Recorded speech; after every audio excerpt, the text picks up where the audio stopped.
അള്ളാഹുവിന്റെ അപാരമായ അനുഗ്രഹത്താൽ നാം റമദാനിലേക്ക് പ്രവേശിക്കാനായി കാത്തിരിക്കുകയാണ്. ഇങ്ങനൊരു പ്രോഗ്രാം ഇവിടെ ഇസ്ലാമിക് ഓർഗനൈസേഷന്റെ കീഴിൽ പരുത്തുകുഴി യൂണിറ്റ് ഇവിടെ ഒരു കുടുംബ സംഗമം അയൽക്കൂട്ടം എന്ന പേരിൽ ഒരു പരിപാടി സംഘടിപ്പിക്കാനുണ്ടായ ഉദ്ദേശം തന്നെ അള്ളാഹു സുബ്ഹാനഹു വ തആല ലോക ആദ്യം മുതൽ അഥവാ മനുഷ്യരാശി ആരംഭിച്ച ആ സമയം മുതൽ തന്നെ മനുഷ്യർക്ക് മാർഗദർശനം നൽകുവാനായി വേദഗ്രന്ഥങ്ങളും അതോടൊപ്പം പ്രവാചകന്മാരെയും അയച്ചതായി നമുക്കറിയാം. എങ്കിൽ അവിടെ മാർഗദർശനം നൽകിയ അവസാനമായി അവതരിപ്പിച്ച പരിശുദ്ധ ഖുർആൻ, അത് അള്ളാഹുവിന്റെ റസൂൽ മുഹമ്മദ് നബി സല്ലല്ലാഹു അലൈഹി വസല്ലമ നമുക്ക് ഓതിത്തരുകയും വിശദീകരിക്കുകയും അത് പറഞ്ഞു തന്നതിന്റെ അടിസ്ഥാനത്തിൽ അന്നുള്ള മുസ്ലിങ്ങൾ അത് നമ്മൾ ഉൾക്കൊണ്ട് അതിന്റെ ആശയാദർശങ്ങൾ പിന്നീടുള്ള തലമുറ നിലയ്ക്ക് നാം ഏറ്റെടുക്കുകയും ചെയ്തു. എങ്കിൽ ഇനി ഇത് മറ്റുള്ളവർക്ക് എത്തിച്ചു കൊടുക്കേണ്ടത് നാം ഓരോരുത്തരുടെയും ബാധ്യതയാണ്. അത് ഏതെങ്കിലും ഒരു സംഘടനയുടെ അല്ല, മറിച്ച് ഒരു വ്യക്തിയുടെയും ബാധ്യതയാണ്. അത് കൂട്ടായി പരിശ്രമിക്കുമ്പോൾ ഒരു സംഘടനാ സെറ്റപ്പ് വേണമെന്നുള്ള നമ്മുടെ രാജ്യത്തിന്റെ ആ ഒരു നിയമം പാലിച്ചുകൊണ്ടാണ് ഒരു സംഘടന രൂപീകരിക്കുകയും ആ ഇസ്ലാമിക് ഓർഗനൈസേഷൻ എന്നൊരു പേര് സ്വീകരിച്ചുകൊണ്ട് തന്നെ ഇങ്ങനെ ഒരു പ്രോഗ്രാമുകൾ സംഘടിപ്പിക്കുകയും ചെയ്തത്. സത്യം ഇതിന്റെ പിന്നിലെ ലക്ഷ്യം നാം അറിഞ്ഞത് മറ്റുള്ളവരെ അറിയിക്കുക എന്നുള്ളതാണ്. കാരണം പ്രവാചകൻ സല്ലല്ലാഹു അലൈഹി വസല്ലമ ഹജ്ജത്തുൽ വിദായിൽ വെച്ച് അവിടെ കൂടിയിരുന്ന അന്നത്തെ സ്വഹാബ ഇക്രാമിനോട് പറഞ്ഞത്, ഇവിടെ ഹാജരുള്ളവർ ഹാജരില്ലാത്തവർക്ക് ഇത് എത്തിച്ചു കൊടുക്കട്ടെ എന്നുള്ളതാണ്. അത് ഹാജരായവരുടെ മേലുള്ള ബാധ്യതയാണെന്നാണ്. അതാ ഒരാളെ നന്മയിലേക്ക് കൊണ്ടുവരാൻ ഹിദായത്തിലാക്കുവാനുള്ള കഴിവ് നമുക്ക് ആർക്കും തന്നെ ഇല്ല. റസൂലുള്ളാഹി സ്വല്ലല്ലാഹു അലൈഹി വസല്ലമയ്ക്ക് പോലും ഇല്ല എന്നുള്ളത് നമുക്കെല്ലാം അറിയാം. അള്ളാഹു അത് പറഞ്ഞതുമാണ്. എങ്കിൽ എന്നെ സംബന്ധിച്ചിടത്തോളം, നമ്മുടെ സംഘടനയെ സംബന്ധിച്ചിടത്തോളം, ഇവിടെ കൂടിയ നമ്മുടെ പ്രവർത്തകരെ സംബന്ധിച്ചിടത്തോളം നമുക്ക് കിട്ടിയ സത്യസന്ദേശം അത് ജനങ്ങളിലേക്ക് എത്തിച്ചു കൊടുക്കുക ബസീറത്തോടു കൂടി, തെളിവോടു കൂടി എന്ന് മാത്രമേ നമ്മുടെ മേൽ ബാധ്യതയായിട്ടുള്ളൂ. ഇങ്ങനൊരു കൂട്ടായ്മ അല്ലെങ്കിൽ ഇങ്ങനൊരു അയൽക്കൂട്ടം എന്ന പേരിൽ ഇവിടെ ഒരു ഈ വസതിയിൽ, ശ്രീമസാമിന്റെ വസതിയിൽ ഇങ്ങനൊരു ഹദീസ് ക്ലാസ് അല്ലെങ്കിൽ നസീഹത്ത് ക്ലാസ് റമദാൻ വന്ന തൊട്ടുമുമ്പേ എന്ന പേരിൽ സംഘടിപ്പിക്കുമ്പോൾ അതിന്റെ പിന്നിൽ ലക്ഷ്യവും നമ്മൾ അറിഞ്ഞത് പ്രമാണബദ്ധമായ ജനങ്ങളിലേക്ക് എത്തിച്ചു കൊടുക്കുക എന്നുള്ളത് തന്നെയാണ്. എന്റെ ഈ ശബ്ദം കേൾക്കുന്ന പരിസരത്തെ സത്യവിശ്വാസികളായ സ്ത്രീകളായും പുരുഷന്മാരായും നമ്മൾ പ്രത്യേകം പ്രവാചകൻ സല്ലല്ലാഹു അലൈഹി വസല്ലം കാരണം മഅഫറത്തിന്റെ മാസമാണ് കടന്നു വരാൻ പോകുന്നത്, ഒരു പ്രത്യേകതയുള്ളതാണ്. എങ്കിൽ അതിനാഗ്രഹിക്കുന്ന നാം ദീനിന്റെ സദസ്സിലേക്ക് കടന്നിരിക്കുമ്പോൾ തീർച്ചയായും നമുക്ക് മഅഫറത്ത് ലഭിക്കും. കാരണം നമ്മൾ തേടുന്നുണ്ട് മഅഫറത്ത് ലഭിക്കാൻ. എങ്കിൽ അതിനുവേണ്ടി മലക്കുകളും കടലിലെ മത്സ്യങ്ങളും പ്രാർത്ഥിക്കുമെന്നാണ് എപ്പോഴും നാം ആവർത്തിക്കുന്ന തിരുവചനമാണ്. എങ്കിൽ ഇവിടെ സ്ത്രീകൾക്കും സൗകര്യം ഒരുക്കിക്കൊണ്ട് പുരുഷന്മാർക്ക് വേണ്ടി സൗകര്യം ഒരുക്കൊണ്ട് ഈ വേദി ഒരുക്കുമ്പോൾ അത് നമുക്ക് വേണ്ടിയാണ്, മറ്റുള്ളവർക്ക് വേണ്ടിയല്ല, ഏതെങ്കിലും സംഘടനയ്ക്ക് വേണ്ടിയില്ല. അതുകൊണ്ട് നിങ്ങൾ ശബ്ദം കേൾക്കുന്ന എന്റെ സഹോദരന്മാർ ഇത് ഉപയോഗപ്പെടുത്തണമെന്നാണ് ഞാൻ പറഞ്ഞു വന്നത്. നമ്മുടെ ഈ വിഷയം ജനങ്ങൾക്ക് എത്തിക്കാൻ വേണ്ടിയുള്ള ഈ ഒരു പരിശ്രമം നടക്കുമ്പോൾ തീർച്ചയായും ഇവിടെ നിന്ന് കേൾക്കുന്നത് പരിശുദ്ധ ഖുർആന്റെ അടിസ്ഥാനത്തിലാണോ, ഹദീസിന്റെ അടിസ്ഥാനത്തിലാണോ, മുൻകാല സലഫുകളായ സ്വഹാബായിക്കരം പഠിപ്പിച്ചതാണോ എന്ന് മാറ്റുരയ്ക്കാനുള്ള എല്ലാ സ്രോതസ്സും ഇന്ന് ആ സ്രോതസ് നമ്മുടെ മുമ്പിൽ ഉണ്ട്. എങ്കിൽ അത് ഉപയോഗപ്പെടുത്തിക്കൊണ്ട് ശരിയാണെന്ന് നമ്മൾ പരിശോധിക്കേണ്ടതുണ്ട്. നമുക്കറിയാം, ഈ നമ്മുടെ അടുത്തുള്ള ലുലു മാളിൽ ഇന്ന് രാത്രി മുതൽ അല്ലെങ്കിൽ അടുത്ത ആഴ്ച മുതൽ എല്ലാ എസിക്കും 1000 രൂപ മാത്രമേ വിലയുള്ളൂ. 1000 രൂപ മാത്രമേ ലുലുവിൽ വിലയുള്ളൂ. നിങ്ങൾക്ക് ആർക്ക് വേണോ ഈ ഓഫർ ഏറ്റെടുക്കാമെന്ന് പ്രഖ്യാപിച്ചാൽ, അല്ലെങ്കിൽ രാമചന്ദ്രൻ ടെക്സ്റ്റൈൽസിൽ എല്ലാ വസ്ത്രങ്ങളും 100 രൂപയ്ക്ക് കിട്ടും, അത് അടുത്ത ആഴ്ച മുതൽ എന്ന് പറഞ്ഞാൽ എന്ത് ചെയ്യും? നമ്മൾ അതിനായി ഒരുങ്ങും. എങ്കിൽ ഈ പറഞ്ഞതുപോലെ പരിശുദ്ധ റമദാൻ നമ്മളിലേക്ക് കടന്നു വന്നാൽ പുണ്യങ്ങളുടെ പൂക്കാലം എന്ന് പറയുന്ന ഈ പരിശുദ്ധ റമദാൻ, ആ റമദാൻ നിങ്ങളിലേക്ക് കടന്നു വന്നാൽ അത് പുണ്യങ്ങളുടെ പൂക്കാലമാണ്. ഒരു നന്മയ്ക്ക് 10ഉം 700ഉം ഇരട്ടി നന്മ കിട്ടുമെന്ന് പറഞ്ഞാൽ നാം അതിനുവേണ്ടി എന്തൊരുങ്ങി എന്നുള്ളത് നാം ഒന്ന് അറിയേണ്ടതുണ്ട്. അതാണ് ഈ ഒരു അയൽക്കൂട്ടം എന്ന ഈ ഒരു പരിപാടിയുടെ ഇവിടെ സംഘടിപ്പിക്കാൻ ഉദ്ദേശിച്ചിട്ടുള്ളത്. നമ്മുടെ നന്മകൾ പാഴായി പോകാതിരിക്കാൻ പ്രമാണബദ്ധമായ രീതിയിൽ അഥവാ ഖുർആന്റെയും ഹദീസിന്റെയും അടിസ്ഥാനത്തിലാണ് നാം അമലുകൾ ചെയ്യേണ്ടതെന്നാണ്. എങ്കിൽ അതാണ് ഇവിടെ ഇൻഷാ അല്ലാഹ് വിശദീകരിക്കുന്നത്. ഈ ഒരു ലക്ഷ്യത്തോടു കൂടിയാണ് ഇസ്ലാമിക് ഓർഗനൈസേഷന്റെ പരുത്തുകുടി കൊണ്ട് ഇങ്ങനെ ഒരു പരിപാടി സംഘടിപ്പിച്ചത്. അതുകൊണ്ട് തന്നെ ഇവിടെ നിന്ന് കിട്ടുന്ന കാര്യങ്ങൾ, വിജ്ഞാനങ്ങൾ നാം അത് കേൾക്കുകയും അത് സത്യസന്ധമാണ് എന്ന് ബോധ്യപ്പെട്ടാൽ നമ്മുടെ ജീവിതത്തിൽ പകർത്തുകയും മറ്റുള്ളവർ പകർന്നു കൊടുക്കുകയും ചെയ്യണമെന്നാണ് ആദ്യമായി എനിക്ക് ഉണർത്തുവാനുള്ളത്. ആദ്യം പറഞ്ഞ അതേ അടിസ്ഥാനത്തിന്, കാരണം ഏതാനും ദിവസങ്ങളാണ് നമുക്ക് മുമ്പിലുള്ളത് റമദാൻ. അതിലേക്ക് ഒരുങ്ങുമ്പോൾ ഈ പറഞ്ഞതുപോലെ പ്രമാണങ്ങളിലൂടെ നാം റമദാനെ അല്ലെങ്കിൽ പുണ്യങ്ങളെ മനസ്സിലാക്കേണ്ടതുണ്ട്. അവിടെയാണ് ഞാൻ ആദ്യം സൂചിപ്പിച്ചത്, പ്രമാണങ്ങളിലൂടെ തന്നെ നാം എന്ത് ചെയ്യണം? ഇസ്ലാമിനെയും അതിന്റെ ആശയങ്ങളെയും മനസ്സിലാക്കണമെന്നാണ്. നമ്മുടെ പറഞ്ഞതിന്റെ ചുരുക്കം, ഒരു അമല് സ്വീകരിക്കണമെങ്കിൽ അവസാനം പറഞ്ഞതുപോലെ തന്നെ തൗഹീദും ഇത്തിബാഉം അതോടൊപ്പം തന്നെ ഇഖ്ലാസും നമുക്ക് അനിവാര്യമായ ഒരു ഘടകമാണെന്നാണ്.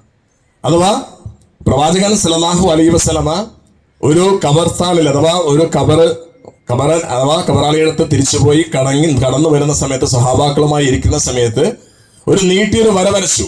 ഞാനൊരു ലക്ഷ്യത്തെക്കുറിച്ചും ആദ്യം സ്വാഗത പ്രസംഗത്തിൽ പറഞ്ഞതുപോലെ എന്റെ പൂർത്തീകരണം കൂടെ പറയുകയാണ്. അഥവാ ഒരു വര നീട്ടി വരച്ചതിന് ശേഷം ഹാദാ സിറാത്തൽ മുസ്തഖീം എന്ന് റസൂലുള്ളാഹി സ്വല്ലല്ലാഹു അലൈഹി വസല്ലം പറഞ്ഞു. എങ്കിൽ ഈ സിറാത്തൽ മുസ്തഖീമിലൂടെ അഥവാ ഇതാണ് നേരായ മാർഗം, ഇതിലൂടെ കടന്നു പോകുന്നവരെല്ലാവരും സ്വർഗത്തിലെത്തും, ഉറപ്പാണ്. എന്നാൽ പ്രവാചകൻ സല്ലല്ലാഹു അലൈഹി വസല്ലം ആ വരയ്ക്ക് കുറുകയും നെടുകയും എല്ലാം ഒരുപാട് വരകൾ വരയ്ക്കുകയും ഉണ്ടായി. ആ വരകളെല്ലാം പ്രവാചകൻ പറഞ്ഞു ഇതിലൂടെ എല്ലാം ജനങ്ങൾ സഞ്ചരിക്കും, അതിന്റെ മുന്നിലെല്ലാം ഒരു ശൈത്താൻ ഉണ്ടാകും, അവരെ കൊണ്ട് എത്തിക്കുന്നത് എവിടെയായിരിക്കും?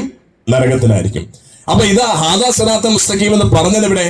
അതെങ്ങനെ നമുക്ക് മനസ്സിലാക്കാൻ സാധിക്കും? അവിടെയാണ് പ്രവാചകൻ സല്ലല്ലാഹു അലൈഹി വസല്ലം പറഞ്ഞതിന്റെ അകക്കാമ്പ്.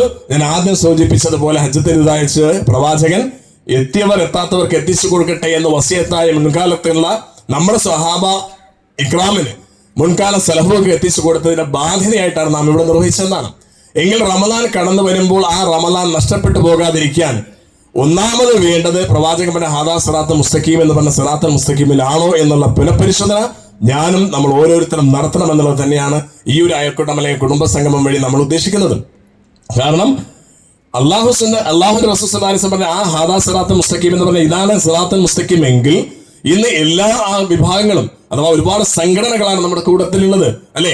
കാരണം ഈ സംഘടനകൾ ഭൗതികമായി ഇന്ന് മാത്രം വന്നതല്ല, മറിച്ച് പ്രവാചകൻ സല്ലല്ലാഹു അലൈഹി വസല്ലം അന്നത്തെ കാലഘട്ടത്തിൽ പ്രവാചകന്റെ സഹാബാക്കൾ ഉള്ള കാലഘട്ടത്തിൽ തന്നെ പറഞ്ഞു, മുൻപുള്ള സമുദായങ്ങൾ ഭിന്നിച്ചു പോയതുപോലെ എന്റെ സമുദായവും ഭിന്നിക്കും. അവർ 72 അവസാനം മാറിയെങ്കിൽ 73 വിഭാഗങ്ങളായി എന്റെ സമുദായവും മാറുമെന്ന് റസൂലുള്ളാഹി സ്വല്ലല്ലാഹു അലൈഹി വസല്ലം പറഞ്ഞു, അല്ലേ? കാരണം ആരാണ് ആ സിറാത്തൽ മുസ്തഖീമിൽ അല്ലെങ്കിൽ സ്വർഗത്തിൽ കടക്കുന്നവർ എന്നുള്ളത് എടുത്തു പറയുമ്പോഴും അവിടെ പ്രവാചകൻ സല്ലല്ലാഹു അലൈഹി വസല്ലം പറഞ്ഞത് പരിശുദ്ധ ഖുർആന്റെയും ഹദീസിന്റെയും അടിസ്ഥാനത്തിൽ ആരാണോ വിശ്വാസങ്ങൾ ക്രമീകരിക്കുക, ആരാണോ കർമ്മങ്ങൾ ചെയ്യുക എങ്കിൽ അവർ മാത്രമാണ് വിജയികൾ, അവരുടെ അമലുകൾ മാത്രമേ സ്വീകരിക്കുള്ളൂ എന്നാണ് ഇവിടെ സൂചിപ്പിച്ചതും. പ്രവാചകൻ ആ വര വരച്ച് ഹാദാ സിറാത്തൽ മുസ്തഖീം എന്നുള്ള ആ വര അത് നമ്മുടെ ഹൃദയത്തിലേക്ക് നമ്മൾ കോരേണ്ടതാണ്. ഞാൻ ആ സിറാത്തൽ മുസ്തഖീമിലാണോ?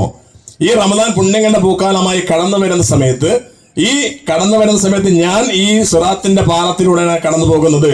ഇല്ല എങ്കിൽ എന്റെ അമലുകൾ ബാത്തിലാണ്, ഞാൻ ഓതുന്ന ഖുർആൻ പാരായണം ബാത്തിലാണ്, ഞാൻ നിന്ന് നമസ്കരിക്കുന്ന നമസ്കാരം ബാത്തിലാണ്, ഞാൻ പട്ടിണി കിടക്കുന്നത് പോലും ബാത്തിലാണ് എന്നാണ്. എങ്ങനെ? അവിടെയാണ് ഒരുപാട് സംഘടനകളുള്ള ഈ ഒരു അടിസ്ഥാനത്തിൽ എല്ലാ സംഘടനകളും പറയുന്നത് ഞങ്ങൾ ഖുർആന്റെയും സുന്നത്തിന്റെയും അടിസ്ഥാനത്തിലാണ് ജീവിതം ക്രമീകരിക്കുന്നത് എന്നാണ്. എങ്കിൽ അവിടെ മാറ്റിവെക്കാൻ പ്രവാചകൻ മുഹമ്മദ് നബി സല്ലല്ലാഹു അലൈഹി വസല്ലം നമ്മെ ഇരുട്ടി തപ്പാൻ വിട്ടിട്ടില്ല. പ്രവാചകൻ അത് സിറാത്തൽ മുസ്തഖീം അഥവാ ഖുർആന്റെയും സുന്നത്തിന്റെ അടിസ്ഥാനത്തിൽ മാത്രമല്ല, മറിച്ച് ഏറ്റവും ഉത്തമമായ സമുദായം ആര് എന്നും കൂടി ചേർത്ത് പറഞ്ഞു. ഹൈറുന്നാസു ഖർനി സുമ്മല്ലദീന യലൂനഹും സുമ്മല്ലദീന യലൂനഹും.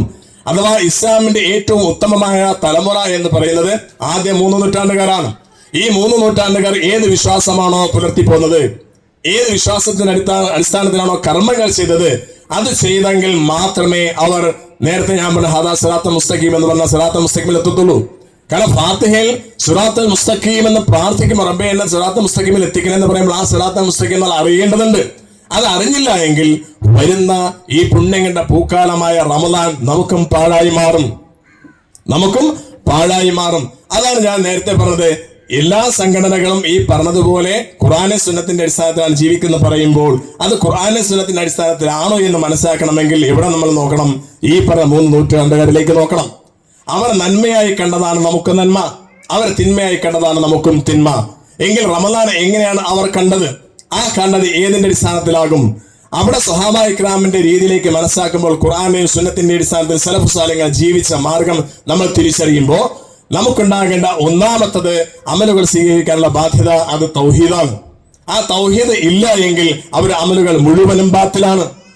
അഥവാ സൂറത്ത് സുമറിലെ 65-ാമത്തെ ആയത്തിലൂടെ പ്രവാചകൻ സല്ലല്ലാഹു അലൈഹി വസല്ലമയെ വിളിച്ചിട്ടാണ് പടച്ചതമ്പുരാൻ താക്കീത്. വലഖദ് ഊഹിയ ഇലൈക വഇലൽ ലദീന മിൻ ഖബ്ലിക ലഇൻ അശ്റക്ത ലയഹബതന്ന അമലുക വലതകൂനന്ന മിനൽ ഖാസിരീൻ.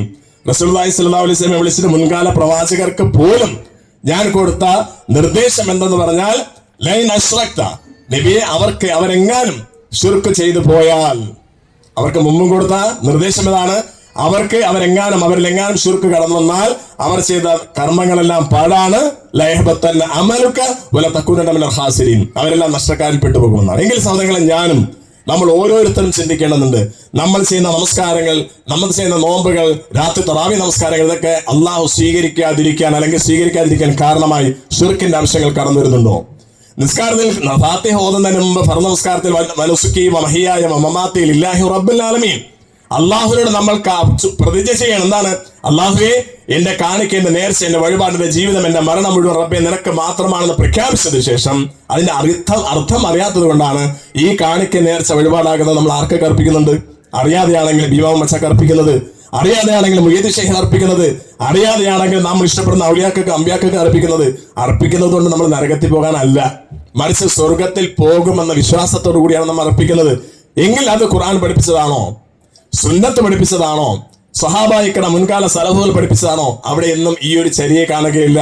ഉണ്ടെങ്കിൽ സൂറത്ത് സുമറിൽ ഞാൻ ഓതിയ ആയത്ത് വിഘാതമായി കാണാം, ശിർക്ക് ചെയ്തവൻ നരകത്തിലാണ്, അവർ അമല് സ്വീകരിക്കില്ല എന്നാണ്. രണ്ടാമത്തെ വിഷയം നമുക്ക് വേണ്ടതാണ് ഇത്തിബാഉ സുന്നത്താണ്. പ്രവാചകൻ സല്ലല്ലാഹു അലൈഹി വസല്ലം ചെയ്തതുപോലെ ചെയ്യണം. സല്ലു കമാ റഅയ്തുനി ഉസല്ലി. നമ്മളെല്ലാം നമസ്കരിക്കുന്നുണ്ടല്ലേ? ആ നമസ്കാരം അല്ലാഹു സ്വീകരിക്കണമെങ്കിൽ എന്ത് വേണം? ഞാൻ എങ്ങനെ നമസ്കരിച്ചാൽ നിങ്ങൾ കണ്ടോ അതേ പ്രകാരം നിങ്ങൾ നമസ്കരിക്കണം.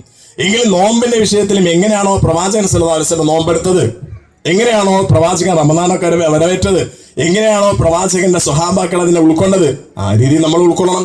ആ ഉൾക്കൊണ്ടാൽ മാത്രമേ അള്ളാഹു അത് സ്വീകരിക്കുകയുള്ളൂ. അപ്പൊ ഒരാൾക്ക് തൗഹീദുണ്ട്, അയാൾ അള്ളാഹുവിനെ മാത്രമേ ആരാധിക്കുന്നുള്ളൂ, തന്റെ നേർച്ച കാണിക്ക വഴിപാടുകൾ മുഴുവൻ അള്ളാഹുവിന് മാത്രമേ അർപ്പിക്കുന്നുള്ളൂ, വേറെ ജിന്നിനോ മലക്കിനോ ഒരു പടപ്പുകൾക്കും കൊടുക്കുന്നില്ല, അള്ളാഹിന് മാത്രമേ കൊടുക്കുന്നുള്ളൂ. പക്ഷെ ഇത്തിബാഉ റസൂലില്ല. അഷ്ഹദു അന്ന മുഹമ്മദ് റസൂലുള്ളാഹ് എന്ന് നമ്മൾ പ്രഖ്യാപിക്കുന്നുണ്ട്.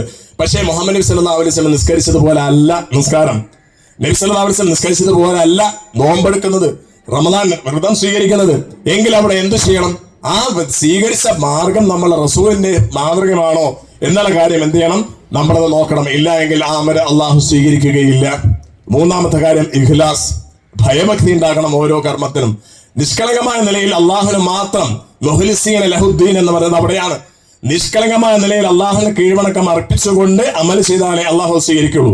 എങ്കിൽ വരാൻ പോകുന്ന ഈ റമദാനിൽ നാം ഒരു പുനർവിചിന്തനം നടത്തണമെന്നതാണ് ഈ ഒരു അയൽക്കൂട്ടം വഴി നമ്മൾ പ്രാപ്തമാക്കുന്നത്. അല്ലെങ്കിൽ നമ്മൾ ചിന്തിക്കേണ്ടത്, പരിശുദ്ധ ഖുർആന്റെ അടിസ്ഥാനത്തിലാണോ എന്റെ അമലുകൾ? പരിശുദ്ധ ഖുർആന്റെയും തിരുനബി സല്ലല്ലാഹു അലൈഹി വസല്ലം അടിസ്ഥാനത്തിലാണോ എന്റെ കർമ്മകാലം ചെയ്യാൻ ഉദ്ദേശിക്കുന്നത്? ഞാൻ പഠിച്ചത് സലഫ് സ്വാലിഹ്യങ്ങൾ മാർഗം കാണിച്ചു തന്ന ഹൈറുന്നാസു ഖർനി സുമ്മല്ലദീന യലൂനഹും എന്ന് പറഞ്ഞ ആ ഉത്തമ നൂറ്റാണ്ടുകാർ പഠിപ്പിച്ച മാർഗത്തിൽ നിന്നുകൊണ്ടാണോ ഞാൻ നോമ്പിനെ സ്വീകരിക്കാൻ വേണ്ടി പോകുന്നത്?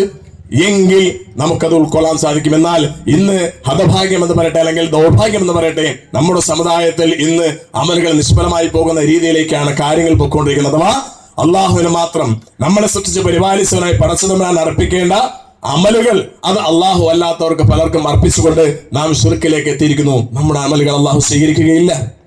രണ്ട്, അള്ളാഹുവിന്റെ റസൂൽ സല്ലല്ലാഹു അലൈഹി വസല്ലമയെ അഷ്ഹദു അന്ന മുഹമ്മദ് റസൂലുള്ളാഹ്, മുഹമ്മദ് സല്ലല്ലാഹു അലൈഹി വസല്ലം അള്ളാഹുവിന്റെ തിരുദൂതനാണെന്ന് പ്രഖ്യാപിച്ചിട്ട് ആ പ്രവാചകൻ സല്ലല്ലാഹു അലൈഹി വസല്ലമയെ ഇത്തിബാഅ് ചെയ്യാതെ മറ്റുള്ള മദ്ഹബുകൾ അന്ധമായി പിൻപറ്റിക്കൊണ്ട് നാട്ടാചാരങ്ങളെയും ഉസ്താദുമാരെ പറയുന്നതിനെ കേട്ടുകൊണ്ട് അതിന് പിന്നാലെ പോകുമ്പോൾ, അതെ, നമുക്കറിയാം മക്കയിലെ മുശ്രിക്കുകൾ പോലും ആകാശത്തെ സൃഷ്ടിച്ചതും പ്രപഞ്ചത്തെ സൃഷ്ടിച്ചതും ഇത് സകല ജലാതങ്ങളെ സൃഷ്ടിച്ച് പരിപാലിച്ചതും അതിനെ സംരക്ഷിക്കുന്നതും ആരെന്ന് ചോദിച്ചാൽ അവർ പറയും അള്ളാഹു എന്നാണ് പറയുന്നത്.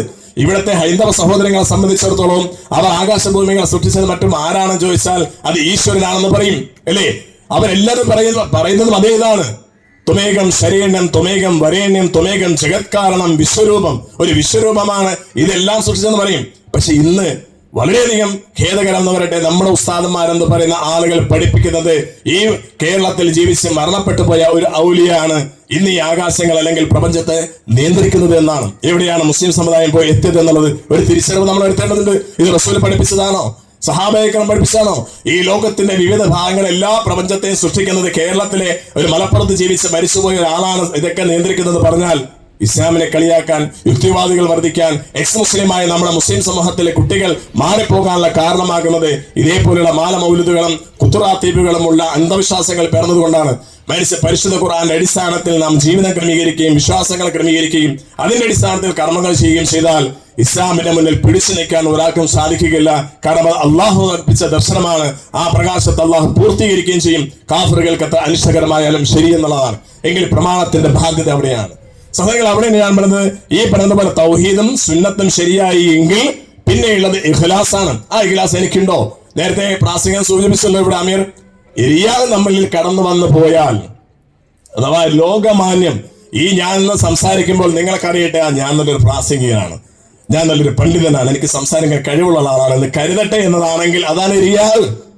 ഞാൻ നമസ്കരിച്ചു കൊണ്ടിരിക്കുന്ന സമയത്ത് എന്നെ അറിയുന്ന എന്റെ വാപ്പ അല്ലെങ്കിൽ ഉമ്മ അല്ലെങ്കിൽ കൂട്ടുകാർ അല്ലെങ്കിൽ കടന്നു വരുമ്പോ ഞാൻ എന്റെ നമസ്കാരം ഒന്നുകൂടി നന്നാക്കിയാൽ അതാണ് റിയാദ്.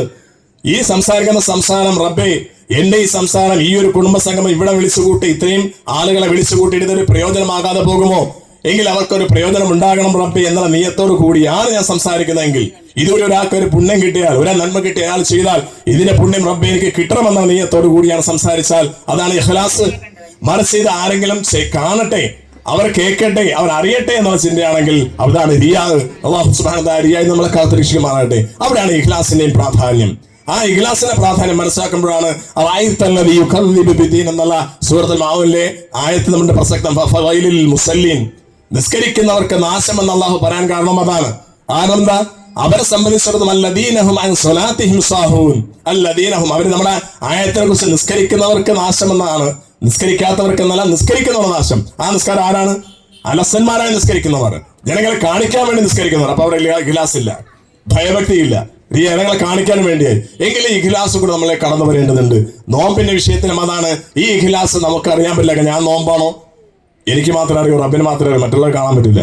എന്നെ നിസ്കാരമാണെങ്കിലും എല്ലാവർക്കും കാണാൻ പറ്റും, എന്നെ ഹജ്ജ് എല്ലാവരും കാണുന്നുണ്ട്. അവിടെയാണ് ആ റിയാദ് കടന്നു വരാതെ ഇഖ്ലാസിലേക്ക് പോകാനുള്ളത്. എങ്കിൽ നമ്മുടെ കർമ്മങ്ങൾ സഹോദരങ്ങളെ സഹോദരിമാരെ ഈ ഒരു നിമിഷം അവസാനിക്കുന്ന ഈ ഒരു കാലഘട്ടത്തിലേക്ക് എത്തുമ്പോൾ എനിക്ക് സൂചിപ്പിക്കാനുള്ളതും ഇതാണ്. അഥവാ നമ്മുടെ ഇബാദത്തുകൾ, നമ്മുടെ അമലുകൾ അത് തൗഹീദിൽ അധിഷ്ഠിതമാണോ?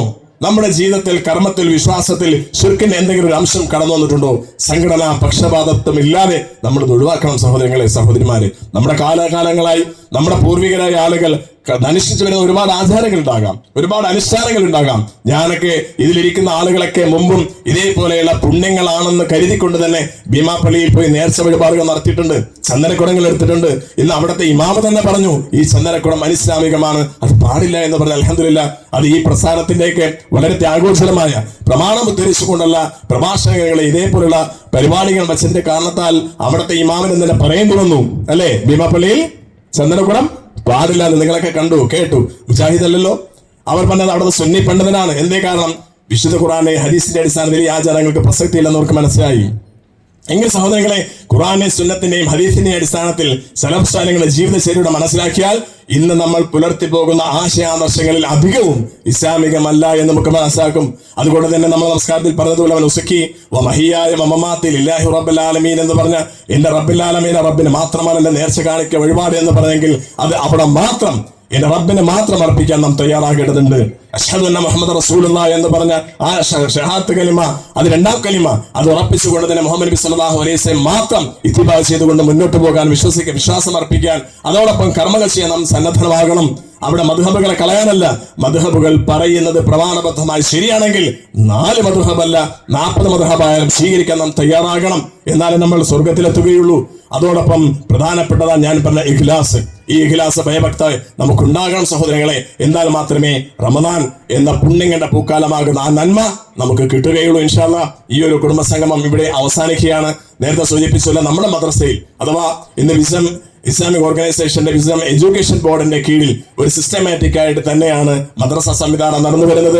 അതിൽ കുട്ടികളുടെ അവരുടെ കഴിവുകൾ തെളിയിക്കുന്ന രീതിയിലുള്ള ഒരുപാട് പരിപാടികൾ. കാരണം ഇന്ന് ഭൗതികമായി നമ്മുടെ സ്കൂളുകൾ നോക്കിയാൽ ഒരുപാട് രീതിയിലുള്ള ആക്ടിവിറ്റികളാണ് അവരുടെ കഴിവ് പ്രകടമാക്കാൻ വേണ്ടിയുള്ളത്. നേരത്തെ പറഞ്ഞതുപോലെ പരലോകത്ത് പുണ്യം ലഭിക്കുന്ന ആ പരലോകത്ത് നമ്മുടെ മക്കൾ കാരണം നമ്മൾ സ്വർഗത്തിലെത്താൻ കാരണമാകുന്ന വിഷയങ്ങളാണ് മദ്രസ സംവിധാനം എന്ന് പറയുന്നത്.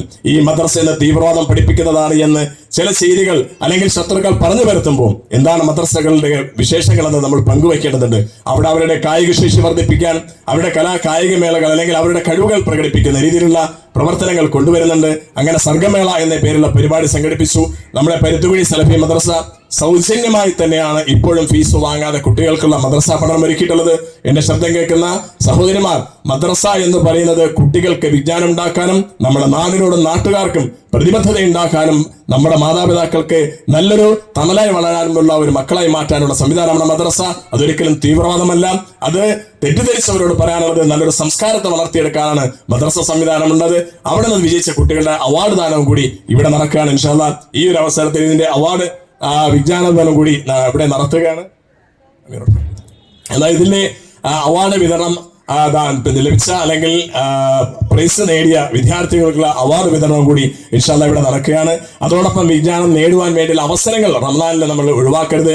ഈ പറഞ്ഞതുപോലെ QHLS ഖുർആൻ ഹദീസ് പഠനം ഈ കേരളത്തിലുടനീളം ഇസ്ലാമിക് ഓർഗനൈസേഷന്റെ കീഴിൽ നടക്കുന്നുണ്ട്. പരുത്തുകുഴിയിലും പുരുഷന്മാർക്ക് വേണ്ടി എല്ലാ വെള്ളിയാഴ്ചയും രാവിലെ 6 മുതൽ 7:30 വരെ പുരുഷന്മാർക്കുണ്ട്. ശനിയാഴ്ച അസറിന് ശേഷം സ്ത്രീകൾക്കും ഇതേ മദ്രസയിൽ ക്ലാസ് നടക്കുന്നുണ്ട്.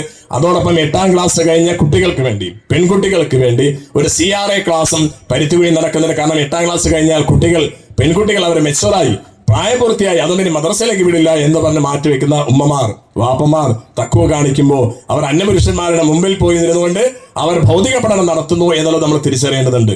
എങ്കിൽ ഇന്ന് എക്സ് മുസ്ലിമായി അഥവാ ഞാൻ ഇസ്ലാം ഉപേക്ഷിച്ചു എന്ന് പറഞ്ഞ് പോകുന്നത് ഇന്നലെ വരെ പർദ്ദയിട്ട് ധരിച്ചിരുന്ന ഇട്ടിരുന്ന നമ്മുടെ പെൺകുട്ടികളടക്കം ഇസ്ലാം എനിക്ക് വേണ്ട, അത് അപരിഷ്കൃതമാണ്, അത് 6ാം നൂറ്റാണ്ടിൽ നിന്ന് വണ്ടി കയറാത്തവരുടെ മതമാണെന്ന് പറഞ്ഞ് തിരിച്ചു പോകാനുള്ള കാരണം അവർക്ക് മദ്രസ വിദ്യാഭ്യാസം അല്ലെങ്കിൽ ദീനിന്റെ വിദ്യാഭ്യാസം നഷ്ടപ്പെട്ടതുകൊണ്ടാണ്. എങ്കിൽ അതിനെ തിരിച്ചെടുക്കാൻ വേണ്ടിയാണ് ഇസ്ലാമിക് ഓർഗനൈസേഷന്റെ കീഴിൽ CRE എന്നൊരു സംവിധാനം കൊണ്ടുവന്നത്. അതിൽ 8ാം ക്ലാസ് കഴിഞ്ഞ ആൺകുട്ടികൾക്കും പെൺകുട്ടികൾക്കുമായുള്ള പഠന സംവിധാനം ഇവിടെ നമ്മുടെ ചുറ്റുപാടും നടക്കുന്നുണ്ട്. നമ്മൾ ഉപയോഗപ്പെടുത്തണം. നമ്മുടെ മക്കൾ നമ്മൾ നഷ്ടപ്പെട്ടു പോകുന്ന അവസ്ഥ ഉണ്ടാകരുത്. പരുത്തുകുഴിയിലും ഈ ഒരു സംവിധാനം ഒരുക്കുന്നുണ്ട്. ഇൻഷാ അല്ലാഹ് അത് നമ്മളെല്ലാം ഉപയോഗപ്പെടുത്തണമെന്നാണ് ഈ ഒരു വൈകിയ വേളയിൽ ഇൻഷാ അല്ലാഹ് ഇതിനെക്കുറിച്ച് പറയാനുള്ളത്. എന്നാൽ ഇവിടെ സമ്മാന വിതരണമാണ് ഇപ്പോൾ നടത്തുന്നത്. ഈ സർഗമേളയിൽ പങ്കെടുത്ത് വിജയിച്ച വിദ്യാർത്ഥികൾ ഇവിടെ ഉണ്ടെങ്കിൽ അവർ രംഗത്ത് വരണം. ഈ വിദ്യാർത്ഥികളുള്ള അവാർഡ് ദാനം നമ്മുടെ പ്രസിഡന്റ് താഹ സാഹിബും ഉസ്താദ് റഷീദ് മദനിയും ചേർന്നാണ് ഇവിടെ വിതരണം ചെയ്യുന്നത്. ഓരോരുത്തരായിട്ട് ഒന്ന് ക്ഷണിക്കുകയാണ്. ഈ സമ്മാനം ഏറ്റുവാങ്ങുവാനും അതോടൊപ്പം തന്നെ സമ്മാനം നൽകുവാനും താഹ സാഹിബിനെയും അതോടൊപ്പം റഷീദ് മദനിയും ആദരപൂർവ്വം ക്ഷണിക്കുകയാണ്.